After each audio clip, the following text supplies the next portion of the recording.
Текстот што го читавме на почеток. Овој текст што го прочитав во врска со Естер, нели, и со луѓето таму за кои викат самиот текст дека вика ги разбираа времињата, е нешто многу важно и сакам денеска да зборувам. Ова нема да биде лесна тема. Ќе ве замолам малку да се фокусирате повеќе, оти на 2-3 места ќе мора да ме следите. Оти нема да ви јасно ќе чете што зборува, што му текнува да прави.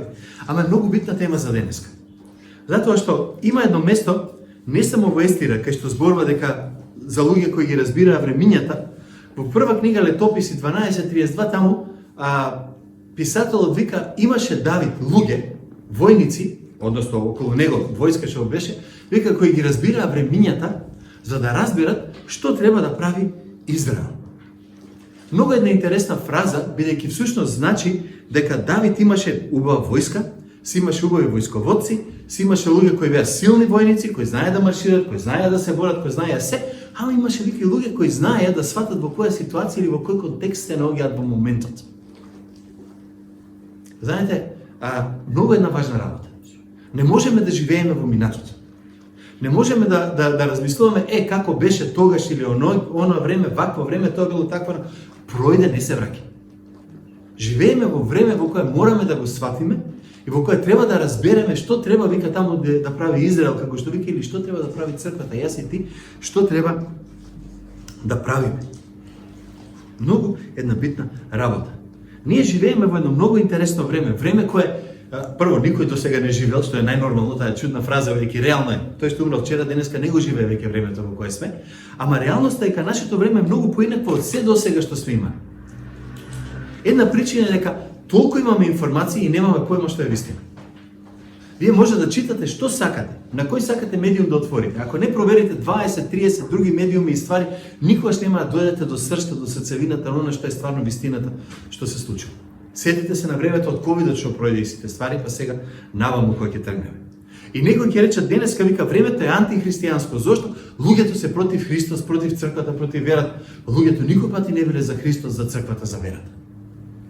Кога имало време, кога сите луѓе целиот свет викал ајде да тргнеме по Божиот пат сите заедно. Јас за такво време ни во историјата на црквата читам, ни во историјата на човечкиот род. Христос самиот вика на едно место многу јасно вика во овој свет ќе ве мразат. Зошто? Оти мене ме мрази. Не вика оти овој свет сите ќе ве сака и христијаните ќе бидат главните, ќе владеат. Ако христијаните владеат врз кој? Ако сите се верни. Кај е логиката? Рај на земјата? Само кај јеховистите. Кај нас тоа никој пати нема да го има во Библија. Имате исто така вика нашето време е антибог. Не е баш така. Луѓето веруваат во нешто што ќе го направат Бог, ама прашањето е секој пати во кој Бог?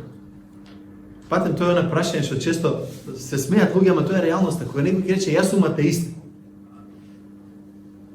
Основното прашање е во кој Бог не веруваш ти? Дефинирај, бидејќи самиот факт дека викаш дека си против нешто, го потврдува неговото постоење. Оти ако го нема, не дискутира за таа работа. Сега, ако јас можам да зборувам какво е денешното време, јас ќе кажам дека е антиразум. Не го сака здравиот разум. Ние имаме многу ствари денеска кои се косат со здравиот разум на луѓето. Значи на цело викаш ова смешно е, толку е веќе смешно што не ти се верува дека е стварно, дека некој може така да размислува. И едно многу други анти ствари можеме да наредиме ако сакаме да ги редиме такви. За жал, такво е времето во кое живееме. Што да правиме? Ај прво да го видиме кое е времето, да видиме кои се алатките наши, како да се не да се спротиставиме, како да живееме во ова време, како да се соочиме со него и како да одиме натаму.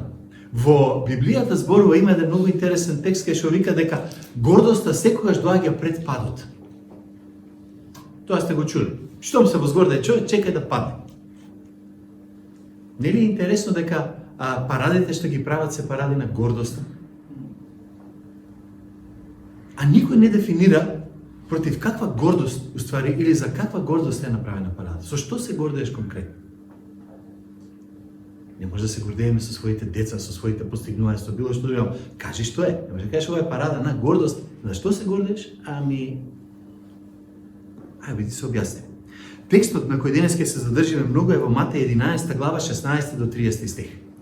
Текстот налик не изгледа така, ама е многу убав, бидејќи точно зборува за денешното време. Јас сум проповедал на овој текст пред долго време, сега само ќе спомнам 2-3 работи додека ги терам преку него. Исус вика со кого да го споредам овој род? Времето. Тој личи на деца што седат по пазариштата, па им викаат на другарите и им велат: ви свиревме и не игравте, ви пеевме жални песни и не плачевте. Ова е една парабола што ја дава Исус. Во времето, во еврејското време, две главни ствари може да им се случат на луѓето: свадба или погреб. Па и кај нас денеска не е кој знае што поразлични. Има матурски, дипломски и така натака, ама главните се свадба и погреб се главните две работи. Што ви рекам. И сега што се случува тука? Децата ги имитираат возрастните. Децата си играат вика на пазарот, си играат свадба. Некои деца си играат свадба, вика ви си пееме радосни песни, ваму таму не им се придружуваат, викаат на другите другарите: дојде ми уклучи се и ти во свадба, неќам, фала неќе. После вика: ајде погреб ќе си играме. Ќе пеевме жални песни. Ќе си играме погреб. Пак неќе да им се приклучат. Што му беше поентата тука на Исус? Што сакаше да каже? Поентата е, што и да правиме, вие неќете да ни се придружите. Ај префрлете го тоа сега во областа на вистината. Видите што им викон. Вели, дојде Јован Крстител, ќе седите, кој нити јаде, ниту пие, а тие викаат без има. Јован беше човек кој беше антисоцијален во многу начини. Вика, живееше во пустина, јадеше скакулци и див мед, се облекуваше како му стигне, како му дојде. Кога ќе дојде луѓето кај него, не викаш ајде седни и сакаш кафе или нешто друго, туку змии, породи, змиски и така натака.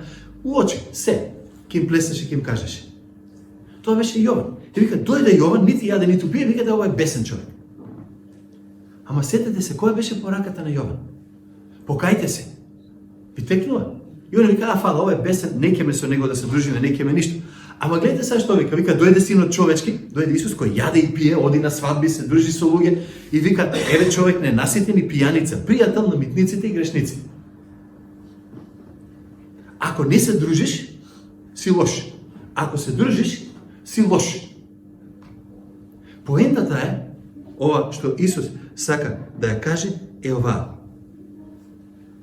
Без разлика како ќе пристапиме кон овој свет и кон луѓето да им ја пренесеме пораката на вистината, ако Божиот Свети Дух не им помогне да ја разберат, они нема да сакаат да ја чујат. И ќе најдат изговор зошто не. Не ми чини овај, не ми чини онај, ваков пример сум видел, онаков пример сум видел. Па дали го тоа? Си бараш само и исклучиво изговор. Точно тоа е тука што е спомнато. И поентата е, вистината ќе се покаже, онде Исус што го чита таму текстот, кај што го има спомнато, вика, вистината ќе се покаже без разлика дали ти сакаш или не ќеш да ја видиш. За таа вистина ќе зборуваме денеска малку повеќе, и вистината е само евидентна. Не е нешто што зависи од мене или што зависи само од тебе. И тогаш понатаму во тој текст Исус вика, тогаш почне Исус да ги укорува градовите во кои се извршија неговите чудеса. Најмногу бидејќи не се покајаа. И сега вика вака, намерно го читам целиот текст, вика, тешко тебе Хоразине, тешко тебе Вицеидо, ако во Тир и Сидон, во тие градови беа чудесата што станаа при вас, тие одамна ќе се покаја во кострите и пепелно ви велам, на Тир и на Сидон ќе им биде полесно во судниот ден отколку вам. И ти Капернауме што си се воздигнал до небото, до пеколот ќе следеш, зашто ако во Содом се беа извршиле чудесата што станаа во тебе, тој и до ден денес ќе останеше. Но ви велам дека на земјата Содомска ќе биде полесно на страшниот суд отколку тебе. Ајде да го префрлиме ова на македонски, малку поинако. Замислете ако Исус ти ви рече, ова што се проповеда кај вас во Македонија, да се проповедаше во Саудиска Арабија секој ден, де они ќе станеа верници. Тоа е на што го зборува. Во најбезбожниот град, во Содом, од кој ни останаа многу зли навики кои до ден денеска ги бутаат луѓето, вика, кај нив да се проповедаше словото како пред вас, они ќе станеа верни. Вие слушате, разбирате и си наоѓате причина да не верувате. Не го слушате Јован Крстител, не ме слушате мене, не ја слушате вистината и затоа веќе Исус морам да ви прогласам суд. Не сум јас крив, не се криви тие што ја пренесуваат вистината. Вината е на тој што ја слуша, а не сака да ја прифати да каже, ова зборува нешто за мене. И тогаш во 25 стих и 26 има една промена. Во тоа време, откако продолжи, Исус рече, вика, те прославувам оче Господи на небото и на земјата, оти си го сокрил тоа од мудрите и разумните, си го открил на младенците. Со други зборови, вика, доста ми филозофираше. И дете може да разбере која е поентата на Евангелието. Грешиш, правиш проблем, поверувај, спаси се. И вика, фала ти Господи, што и мало дете може тоа да го разбере. Што не е толку комплицирано за него. И 26 стих вика, да, Оче, зашто таква беше волјата Твоја. Со други зборови вика, ние имаме право да чуеме, ние имаме право да одговориме. Бог не ни го ускратува правото, секој од нас да го чуе Евангелието. Јас сум го чул на некоја возраст, сите вие сте го чуле во некој момент. Ама реалноста е дека треба да се прифати мудроста. Дека таква е волјата Твоја. Мора да бидеме мудри, да го прифатиме она што Исус го има тука за нас. Во стих 27 вика, се ми е предадено од мојот татко или отец и никој не го познава синот освен отецот, ниту отецот го познава некој освен синот и кому што сака синот да го открие. Брзо ги врвам овие работи, оти сакам да ви кажам неколку ствари. Вистината, ние не ја знаеме оти сме попаметни од некој. Вистината на христијанството, на Евангелието, не ја знаеме оти ние сме гениалците, само паметните луѓе може да бидат верници. Не. Вистината ја знаеме зашто што Господ ни ја открил. И кога Бог ни ја открива, наше е само да кажеме, аха, знаете она, ви објаснуваат нешто, и не да викаш, аха. Јас имав таков аха момент пред недела дена. Срамно. Оди на интернет тоа работа. Цел живот таткове ми врзуваше кравати. Цел живот не научив кравата да врзам. Едноставно, знаете, ми се врзуваа рацете. 100 пати гледав туторијали онлайн. И одеднаш беше пред недела, викам, аха, ми светли, викам на Сузи, види, 3 кравати сум ги врзал сам и супер се. Оној момент кој ќе ти светне, не е проблемот дали е тука вистината. Проблемот е дали ќе речеш, добро, сваќам, ја зимам, бидејќи самиот Исус вика, дојдете кај мене, сите изморени и обременети, и јас ќе ви успокојам. Земете го мојот јарем на себе и поучете се од мене, бидејќи сум кроток и смирен по срце и ќе најдете мир за душите ваши. Зашто јаремот мој е благ и бремето мој е лесно. Товарот, вика Исус, што ќе ти го дадам, е лесен. Забележете, има товар. Нема да биде слободно секој оди супер. Товар ќе има, ама вика ќе биде лесно. Зошто? Затоа што заедно го носиме тој товар. Заедно ќе се носи. Основната вистина на овој текст е ова. Светот никогаш нема да ја разбере вистината. Освен ако Господ не ја открие. Светот нема да ја разбере вистината ако му ја прикажеме како Јован Крстителот, со други зборови, ако само зборуваме за пеколот тука цело време, светот нема да ја разбере вистината ако зборуваме како Христос. Теоретски да демек дека тој зборуваше само за љубов. И двата зборува и за Божјата правда и за Божјата љубов и мир и сите работи. Ама реалноста е дека ни тоа не може да се заврши ако Господ не ни помогне. И она што денеска го гледаме е смрт на вистината, на верата, на надежта, на радоста, честноста, доблеста, како сакате, односите, семејството, чистотата, сочувството, искреноста. Кажете нешто убаво, ќе ви кажам кај лежи, кај е закопано, каде е умрено. Тоа е вистината. За жал, тоа е така. Истовремено, иако се гледа повторно вистината, имаме пораст на цинизмот, на песимизмот, нихилно ништо друго не ми оди, скептицизмот. Знаете, едно многу интересно, шокантно истражување, цела една книга. Ја добив пред некое време од една сериозна христијанска организација. Причина број 1 за смрт на тинејџери, самоубиство. Самоубиство. Каде бе луѓе во овој свет со толку убаво, што им фали на деца? Што му фалеше на овој што уби толку луѓе сега од Белград? Имаме смрт на основните човечки доблести. А црквата може да сгреши. Бидејќи, ако црквата стане пријател на светот, станува непријател на Бог. Со други зборови, кога црквата ќе рече нема да зборуваме за лошото, да не ни се љутат, тогаш постануваме дефинитивно непријатели на Бог. Знаете, во Лука 6:26 вика, тешко вам кога ќе почнат сите луѓе да зборуваат добро за вас. Зашто така им правеа на лажните пророци и нивните татковци. Јас сум го рекол многу пати ова, пак и се повторам себе си. Црквата Христова мора да биде совеста на општеството. Знаете што е совест? Што ве боцка секој пат кога ќе направите нешто погрешно. Не проповедникот на црквата, не пасторот на црквата, не водачот. Црквата Христова, словото мора да биде совеста на општеството. Ние со него се споредуваме. Според него знаеме што е добро, што е лошо. И затоа Исус во Јован 7:7, ги немам тие стихови тука, вика, светот мене ме мрази, зошто?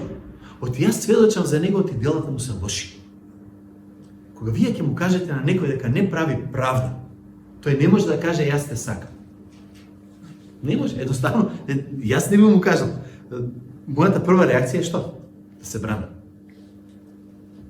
Има 6 зборови кои сакам да ви ги оставам денеска, кои ќе ни дадат една рамка, и овие не сум ги измислил јас. Неколку автори ги има овие користено, јас само ги преземав од нив, бидејќи се далеку попаметни од мене за оно што го направиле. И првиот збор за кој сакам да зборувам е зборот објективност. Ама пред да го кажам тоа, сакам уште нешто да спомнам. Денеска во светот не се отврла само вистината на христијанството. Денеска во светот се отврла генерички било која вистина. Зошто викаме дека нашиот судски систем не чини? Затоа што не можеш да дојдеш до вистината. Зошто имате луѓе денеска кои не можат да дефинираат што е маж, што е жена. Зошто денеска имате луѓе кои не можат да дефинираат ова е правилно, ова е погрешно. Тој проблем на отфрлање на вистината не е само во христијанството, насекаде. Земете го, читате го Куранот. Ке најдете некои стихови каде што очигледно има напишано ствари кои се надвор од здравиот разум. Тоа никој не ги гледа, не го интересира. Таа работа. Вика, не бе, јас вака или онака ќе гледам или вака ќе ги размислувам на тие ствари. Моралниот релативизам, што постои, вика дека нема врховен авторитет. Ова само како оставам малку забегав, па се вратив назад. Моралниот релативизам вика нема врховен авторитет. Моралот е нешто што јас и ти го измислувам. И си го правиме сами за себе. Фино. Докаде мојот морал смее да оди за да не ти пречи тебе? Сакам да размислувате на овие ствари, и со нив се среќаваме во разговори буквално секој ден. Докаде може моите морални вредности да ги пуштам, а да не ти пречат тебе? Или по крајна сметка, па зошто па да не ти пречат тебе? Викаме, ај, не е честно да се краде, зошто? Дај ми една добра причина. Јас сакам да го имаш тоа што го имаш ти. Дај ми една добра причина зошто да не ти го земам ако можам. Ако нема закон што и за мене и за тебе важи истовремено, нема причина да ме спречиш. Едноставно не постои причина за такво нешто. Личната слобода. Луѓето викаат сакам слобода, сакам да бидам јас свој. Супер. Ама таа лична слобода мора да има граници, иначе кога ќе дојдеш на мојата лична слобода да газиш, јас ќе кажам стој. И уште повеќе кога јас ќе почнам да ти казвам на твојата лична слобода во името на мојата слобода, ти викаш не смееш така. Како не смееш?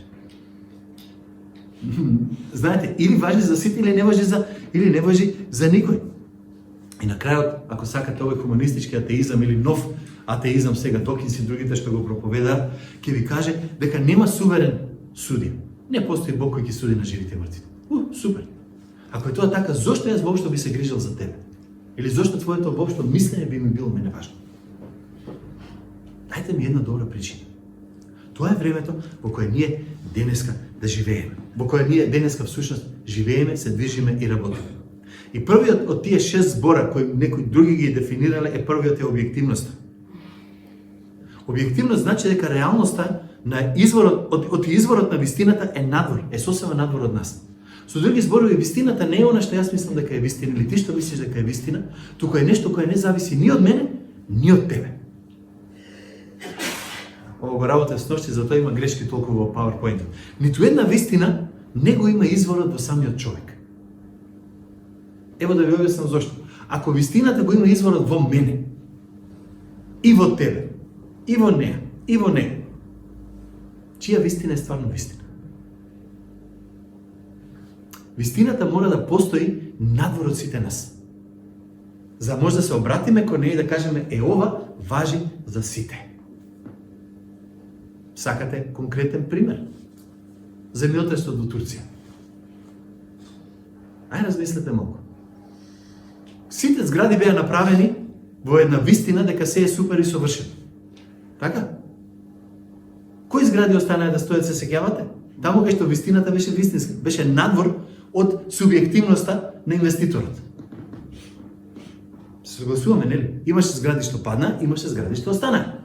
Зошто останаа некои згради? Затоа што биле вистински изградени. Врз основа на која вистина? математички пресметки, и така натаму, некоја си таму статика, ги направиле како што треба. Другите биле изградени на вистина, што тие гајле ќе стои. И тоа било нечија вистина. Ама очигледно падна. Илјадници луѓе го изгубија животот. Значи, вистината е објективна, сум кажал тука. Тоа што е вистина за создадениот свет е вистина, оти Бог го создал така. И тоа што е вистина за духовниот свет е вистина, затоа што Бог го создал така. Тие две вистини не мора да ги прифатите, не мора да ги верувате. Ама реалноста е дека вистината е објективна и е нешто кое стои надвор од нас. Ние може да ја откриеме вистината. Ние може да читаме за вистината, да учиме за неа. Ама ништо од тоа што го правиме нема да влие на неа. Разбирате, гравитацијата ќе си постои без разлика дали вие верувате или не верувате во неа. Тоа си постои, тука е, нема мрдање. Тоа е факт. Тука не можеме да мрднеме. Во Галатјаните 1 глава 8 стих апостолот Павле вика: но дури и ние или ангел од небото да ви благовести или да ви кажува нешто друго од она што ви благовестевме ние, нека биде проклет, вика, нека биде анатема. Со други зборови апостолот Павле вика: црквата во денешниот свет, во вашето време, во времето во кое вие ќе го видите, е тука за да ја зборува вистината која е веќе откриена во Бог. Таа вистина која е надвор од нас, не е во мене, тука е од надвор. Проклет нека биде, вика, оне кој ќе ви проповеда друга вистина. Таа друга вистина може да биде релативизам, може да биде прави така, не се секираме, Господ е добар, ќе ти прости без гања. Тереси ти слободно. Кој видел, кој дошол од таму, кој чул или не знам си што, трагедија. Бог вика, вистината е таа. Ние не можеме да мрднеме понатаму. Целата вистина, се што имаме, е од Бог. И пак ќе се повторам, вистината, за да биде објективна, мора да е објективна, иначе не постои, и мора да биде надвор од нас. И како заклучок ќе кажам, значењето на едно нешто е одредено од Создателот, не од човекот. Само два збора за ово. Ако нема Создател, нема вистина. Нема вистина. Ако нема вистина, што си огубиме времето во дискутирање на закони, правила, морал, етика или не знам си што друго? Абсурдно е. Два збора и готово. Може да напишеме 20 тома книги, се сведува на истото. Ако немам надворешен извор на вистина кој ќе ми каже што да правам, што да не правам, може да правам што си сакам. И нема никој кој може да ми го забрани тоа. Нема логика. Да, се обидуваат да најдат некој начин, ама реалноста, ако ве интересира, може да правиме муавет друг пат. Ама, второто нешто, што сакам да го кажам тука е дека секоја лажна религија сака да си направи некој систем и го нарекува вистина. Ние можеме да имаме христијанство кое е поставено на лажни уверувања. Биди добар, ќе се спасиш. Оди редовно на црква, ќе се спасиш. Прави го ова, ќе се спасиш. Библијата вика, чека, вистината е малку поинаква. Ево што треба да се случи. Поверувај во Христос, ќе се спасиш. После другото сето ќе ти дојде како додаток што ќе го направиш самиот. Тука. Вистина е. Самиот апостол Петар вика на едно место, има работи кои се тешки за разбирање во Библијата. Има работи кои на мене, на секој од нас не се тешки. Ама, исто така во Петар вика, таму кој беше? 2 Петро 1:20. Целото писмо е од Бога дадено. Се што е внатре од Господ, не го разбирам. Океј, ама тоа не значи дека не е точно или дека не е вистина. Писмото е Божја вистина. Дали ќе влие или не на некој, дали ќе дозволи, дали ќе му свириш, па нема да игра, дали ќе плачеш, па не ќе да плаче и он, ни на жив се смее, ни на мртов плачеш, вика нашиот народ. Тоа е друга приказна. Реалноста е дека вистината си стои сам. Во Исаја, а пророкот вика, небото и земјата ќе поминат, ама Божјите зборови нема да поминат. Зошто? Оти небото и земјата може да бидат уништени, ама Бог е надвор од тоа небо и земја. Вистината е надвор од нас. Знам ви звучи филозофски, ама разберете го, бидејќи тогаш не дискутирате со никој за тоа дали мојата или твојата вистина е вистина. Или има една абсолютна, или џабе правиме муавет. Џабе си губиме времето. Оти ќе дојде трети човек, има трета вистина, ќе дојдат 7 милиарди луѓе, ќе има 7 милиарди вистини. Толку ви. Мислам, крај. Нема повеќе од тоа. Сега, второто нешто, значи рековме, цела вистина е од Господа, вистината е објективна, вистината е надвор од нас и уште нешто сега сакам да кажам. Второто нешто е дека имаме реалност која е дефинирана со 3 филозофски категории. Едната вика тоа што е реално, е реално. Замото звучи како тавтологија, ама тоа што е вистина, тоа што е факт е факт. Ова е тврдо. Така? Вие може да зборувате колку сакате дека е вода, реалноста е дека не е. Значи тоа е првата стапка. Тоа што е реално, реално. Дефинираме некој идентитет. Второто е, ништо не може да биде и да не биде во исто време. Маж си, ама не си маж. Жена си, ама не си жена. Човек си, ама не си човек. Ова е основата, овај абсурд, што се нарекува закон за контрадикција, е основата на она прашање може ли Бог да направи толку голем камен што сам не може да го подига. Прашањето е може ли да не може. Може ли да не може, се коси, тоа ти е влегува овој закон за контрадикција. Одговорот на тоа патем, кој го интересира, нека мисли понатаме, не може да не може. Ајде да видим. Одговор даден на прашање преку истиот закон на контрадикција. Тоа е нешто друго. И второто е се е, третото уствари, се е или не е. Значи, ова може да биде тврдо или не е тврдо. Ама не може да биде и тврдо, и меко, и различно како ти сакаш да биде. 3 работи кои ни даваат основа за тоа што зборуваме за објективноста на вистината. Другиот збор, за кој сакам да зборуваме, е рационалноста. Првиот беше објективноста, вистината е објективна, втората е рационалноста или разумноста, ако сакате. Знаете што кажува тоа? Дека Божјото Слово, Библијата, мора да може да се разбере со нормална човечка разборитост. Со други зборови, Господ ни дал откровение кое може и најмалото дете и најмудриот човек да го разбере. Толку. Многу едноставно. Тоа е рационалноста. Нема место за антиинтелектуализам во христијанството. Во христијанството нема место за тоа, што е важно, не ми требаат мене докази, јас и знам. Не може така.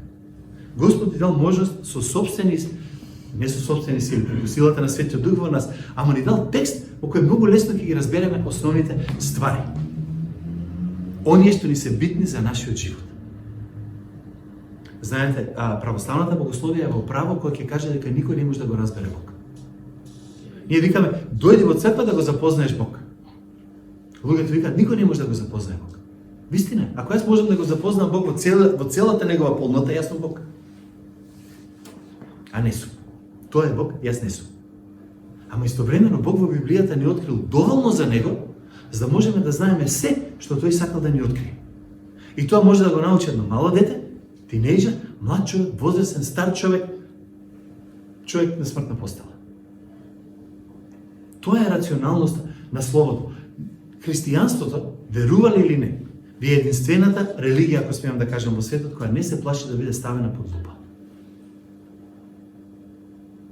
Не се плаши да биде ставена под лупа. Во Куранот има еден текст, прашав неколку пати луѓе да ми објаснат што сакаат да кажат со тоа, никој бега. Во Куранот има текст кој зборува дека Александар Македонски изградил челична врата таму помеѓу две планини, вика се уште стои таму. Така пише. Одете, најдете ја да ви видам. Затоа во исламот немаш право да седнеш и критички да размислуваш.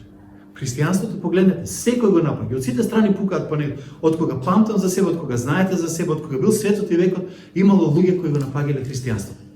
И христијанството викало, окей, ево, што ги се бориме, што ги се браниме? Докажи дека не сме во право. Од моментот кога беше докажето ти Христос не воскреснал, ајде, покажете го телото каде е, па до ден денеска.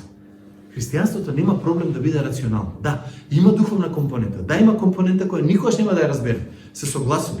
И знам дека Господ действува преку духот во нас. Тоа сите се согласува.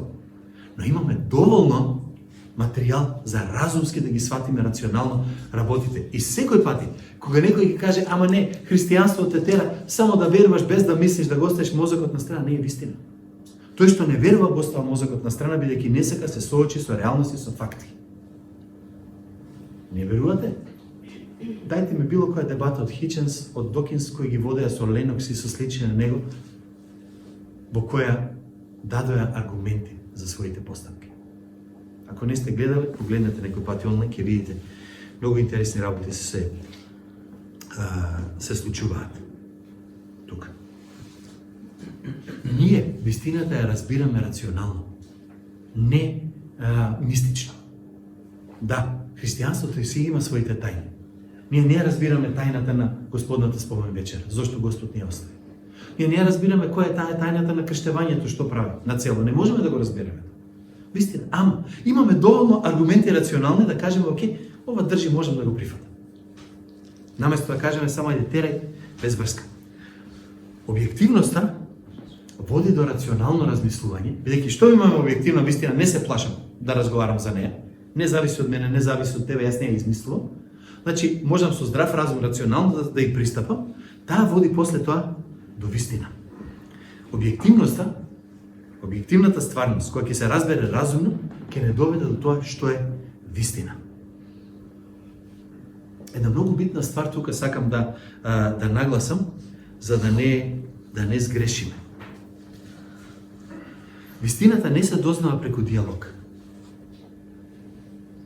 Вистината си произлегува од реалноста на незиното постоење надвор од нас. И мора да имаме објективна вистина. Без разлика дали каква е црквата.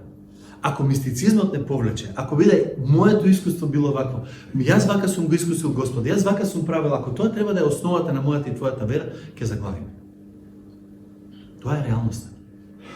Објективноста е таа која ни дава можност да кажеме, добро, тебе ти се случило вака, ама ево јас поинаку го спознавам. Во мојата ситуација некој ми кажал, моите родители, во твојата ситуација ти кажал комшија, другар, пријател. Во трета ситуација човек го слушна словото, кој знае од каде и рекол, ајде да видам што е тоа повеќе. Значи не можем да кажеме моето или твоето е тука вистина. Ама вистината не се препознава, пак ќе кажам, преку диалог. Ние може да дискутираме, ама па мора да дојдеме на тоа, или е нешто што е надвор од нас, реално, или не. Не можеме да дебатираме само за неја. Тука. Во Римјаните 6:17 вели, благодарејќи му на Бога, вие, иако бевте робови на гревот, од се срце му станавте послушни, на што? Не на моето искуство, да каже апостол Павле, туку на оној вид учење на кој му се предадовте. Учењето, оно што Господ го оставил како апсолутна вистина од страна. Јас на моето, кога патував сега за Турција, застанав на бугарска граница, ме запред царина, некој отвори, имав една кутија материјал за работа со деца. Ние картограми, книги без зборови и така натака, беше полно кутијата. И бугаринот ја отвара и гледа, вика, што е ова? А викам текст, викам материјали за поучување на деца. Што да поучувате деца? Викам да ги поучуваме за Евангелието и вистината на Евангелието. И вика, колко Евангелие има? Има 4 Евангелија. Не е вистината, излажали. Океј, зашто викам мислиш дека не се 4? Колку ги има? Абе не е важно, многу ги има. Па од каде знаеш викам дека ги има многу? Јас знам. А од каде знаеш? Од јас знам, а ти не знаеш. Буквално, со тие зборови. И викам и тоа треба да биде аргумент дека ти си во право, вика апсолутно. На? Поред, мајде префрлете го тоа кога разговараме за Бог или за нешто. И јас знам, ти го нема. Ајде, објасни ми од каде знаеш. Јас си знам, што има да ти објаснам тебе. Многу интересен аргумент. Ако некој е антиразумен, тоа ќе биде он што бега од вистината, што му е погледната, која ја гледа пред себе. Не можеме да избегаме од тоа. Во мистицизмот вика вистината ќе ја пронајдеш во себе, погледни се во себе, таму ќе најдеш што е вистина, таму ќе најдеш што треба да правиш.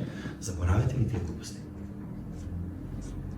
Објективноста, која ќе се разбере разумно, не води до вистината. Ако таа вистина не води до тоа, кој има авторитет да ни каже што е вака, а што е онака. И веднаш ќе кажам, не сум јас. Веднаш ќе кажам, не е човек. Во Тит 2:15 апостолот Павле вика, ова зборува и советува и изобличува со полна власт, никој да не те презира. Има тука спомнат. Поентата е, авторитетот доаѓа од вистинитоста на Словото. Кечете како се градам циркуларен аргумент. Не е циркуларен аргумент.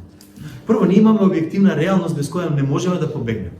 Вие може да се смените, да си ја смените облеката, да си смените однесувањето, да смените физички изглед, да смените мали куп ствари и да кажете јас од маж станав жена. Објективноста е дека секој, Пате, многу интересно е, ако забележите дека кога се дебатира за промена на пол, вика ДНК-та останува иста. Нема вика промена. Океј. А што правиме со хромозомите? Ние ги прескокнуваме. Вие може да бидете што сакате да се кажете. Ке ме провери лабораториски човек и ќе каже твојот геном, твоите хромозоми покажуваат или си мъж, или си жена. Тоа е објективноста. Таа објективност треба реално да се согледа. Иначе, барем допред некое време, се сметаше за ментална болест. Денеска се смета за избор во животот. Утре може би ќе се смета нешто за кое треба луѓето да се слават, да им се поклонуваме. Не знам. Ама дали тоа значи дека они дошле до вистина? Не. Зошто? Затоа што го скокнале рационалното, разумното.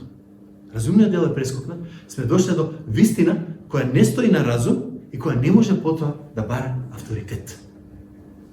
Авторитет да добиете, авторитет, сум го кажал исто тоа многу пати, се дава, не се зима. Јас не можам да барам да ви станам авторитет. Ја мора сами да кажете, ова е авторитетно, зошто? Бидејќи гледаме 1, 2, 3, 4, 5. Така е ова за која зборува тука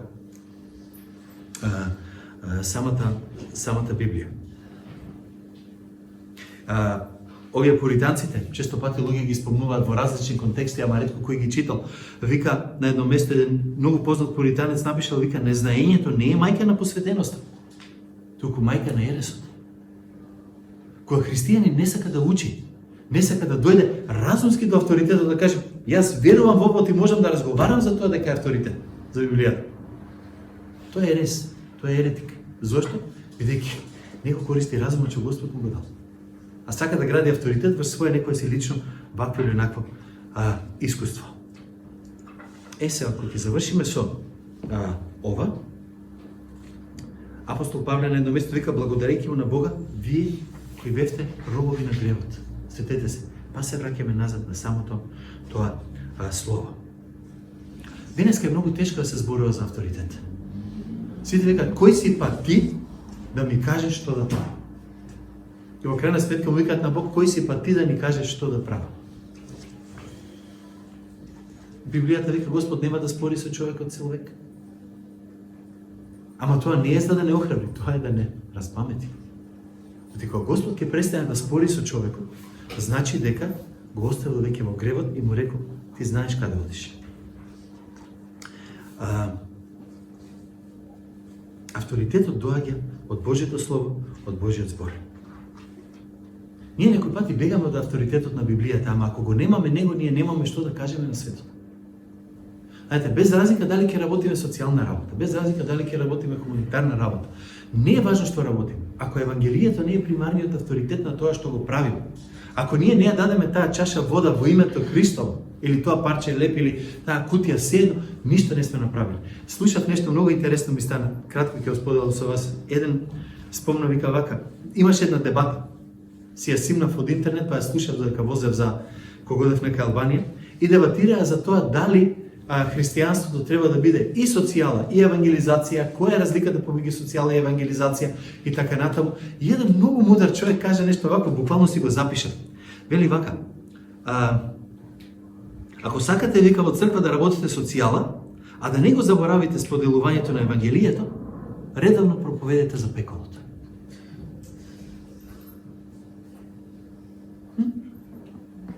Знаете што значи тоа? Тоа значи дека секој пати приоритет ќе ти биде, да не завршиш таму, наместо да те нахранаме напој. И тогаш вика ќе имате баланс. Кога знам дека вечноста на човекот виси, а не тоа дали ќе биде денеска најаден или гладен. Се е убаво, ама Еремија 23 вика, зар мојот збор не е како оган? И како камен вика, и како чекан кој ги крши камењата. И тука доаѓаме до петиот збор и доаѓаме према крајот, таа некомпатибилност. Неспојивост, ако сакате. Објективниот збор, разбран рационално, ја дава вистината која е авторитативна и е некомпатибилна со ништо друго. Ајде да го повторам на поинаков начин. Може ли да има две вистини кои паралелно постојат истовремено, а да се спротивставени? Јас сум тука и не сум тука. Ме има и ме нема. Имам жена и деца, немам жена и деца истовремено. И пред некој да ми спомне квантна физика и Шредингеровата рамка и Шредингеровата мачка, ќе ви кажам тоа не е тоа. Знаете, експериментот на Шредингер, дали мачката живе или мртва? Па може да е жива, може да е мртва. Ќе дознаеме кога ќе отвориме кутијата да видиме што има внатре. Не зборуваме за тоа. Поентата е дека или нешто е вистина, или нешто не е вистина. Не може две ствари во исто време да се вистина. Ти верувај твојата, јас мојата вистина, двајцата заедно ќе се видиме на небото еден ден. Нема шанси. Барем така Библијата нема да го најдете тоа. По 1 Јован 2:21 вика ни една лага не доаѓа од вистината. Значи, вистината е секогаш точна, лагите се секогаш неточни. Да го кажеме просто, по-нашки, дете да разбере, или лажеш, или кажуваш вистина. Не може и ти кажуваш вистина, и ти кажуваш вистина, а ние сме спротивни. Пробајте така на суд. Двајца сведоци, двајца кажуваат диаметрално спротивни работи и осудени кој дека и двата се во право. Малку тешко, така ќе помине. И затоа сум запишал тука дека толеранцијата кон луѓето е доблест. Не, ама толеранцијата на невистината е греф. Кога некој упорно ти сведочи, ти кажува за нешто што не е во ред, ти вика, верувај си како сакаш. Го судиме човекот. Го судиме човекот на смрт. Подобро да кажеме, извини, ама ова не може да биде вистина. Ево зошто не може да биде вистина. Не да се расправаме, да се караме, да си кажеме што имаме. Бидејќи самиот Исус рече, јас сум патот, вистината и животот. Никој не доаѓа кај Отецот освен преку мене. Или дела 4:12, зашто под небото нема друго име дадено на луѓето со кој би можеле да се спасиме. Ако овие две ствари се вистина, тогаш како можеме да се спасиме? Па има и трет пат. Стварно, па кај изгледа тој трет пат во оваа вистина за која ние сега зборуваме? И таа некомпатибилност, да дојдем до тука, вика, сета вистина е објективна, се разбира преку разумот, потврдена како вистина, која има авторитет и како последица не е компатибилна со ниту една спротивставена идеја. Кога некој ќе каже, абе Исус е супер, ама ти треба и тоа. Ама Господ, верата во Бог е супер, ама знаеш, има многу луѓе кои никош не чуле за Господ, веруваат поинако, па за сите Господ ќе ги суди на пеко. Знаете, тоа не е ни мој ни ваш проблем. Тоа си е проблем на Господ, нека си го решиме. Мојот проблем и вашиот проблем е што правиме со нешто го знаеме. Се сеќавате на онаа изјава од Марк Твен, кај што рекол, мене не ме секираат работите што не ги разбирам од Библијата. Мојот проблем е со стварите што ги сваќам. Јас не знам човек, нормален човек со здрав разум, што не може да свати што е греф, а што не е. Што нешто не е во ред и нешто што не е во ред. Ова ќе беше се убаво, ама фали нешто многу важно и со него ќе завршам, а тоа е на последното зборче, а тоа е честност, односно интегритет. Ако сакате да живеете како треба, ако сакаме да живееме како треба во овој свет, во кого, рекове, нели, да ги препознаеме времињата, Словото нема само да го проповедаме, ќе го живееме. Сега, знаете што значи да се проповеда и да се живее Словото? Значи да ме видат луѓето и кога сум во најдоброто издание и во најлошото издание. Да ме видат и тогаш кога ми е се преку глава и кога се ми оди супер. Да не би да видиме мене, јас сум совршениот, видиве вас кутрите грешници таму долу. Такво христијанство никој не сака, јас не го сакам.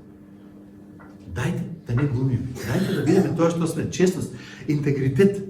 Бидејќи Јаков, и со тој текст ќе завршам тука, вика, бидете извршители на Словото, а не само слушатели, мамејќи се сами себе, оти кој го слуша Словото, а не го извршува, тој прилега на човек кој го гледа собственото лице во огледало, ќе се погледне, па ќе си замине и веднаш заборава каков бил. А кој ќе се задлабочи во совршениот закон на слободата, Евангелието сме го запишал тука, и остане во него тој бидејќи е незаборавлив слушател, туку извршител на делото, ќе биде блажен во своето делување. Сакаме ли да направиме промена во нашиот денешен свет? Сакаме ли да живееме паметно во овој свет денеска? Да ги препознаеме времињата во кои живееме? Зборувајте за објективност. Зборувајте за реалност, за рационалност, за реалност, за авторитет, за некомпатибилност, за вистина, за честност. И тогаш ќе го исполниме Матеј 5:17. Така ќе ги видат вашите добри дела и што ќе направат? Ќе ви направат споменик? Не. Ќе го прослават вашиот татко кој е на небото. Тоа е оно што сакаме да го постигнеме. Ништо повеќе, ништо помалку.